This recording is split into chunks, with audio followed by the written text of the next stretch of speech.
And then we have the 495 Barko that we bought through Power, and 3 CSI slasher size. We got 2 Barko loaders. Okay.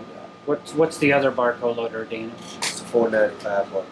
Okay, and this one's a 495. They're both 495. Okay. The Barkos, Daniel, tell me a little bit about those. Just standard Knuckleboom. They're good loaders. I mean, they hold up well. You know, get good fuel mileage. Is that the right size for you? Is there? Yeah. No, we don't deal in no real huge wood, so that's a good size for us. I wouldn't go no smaller, but I don't think we need anything any bigger. Are you getting good production out of them? Yeah, real good.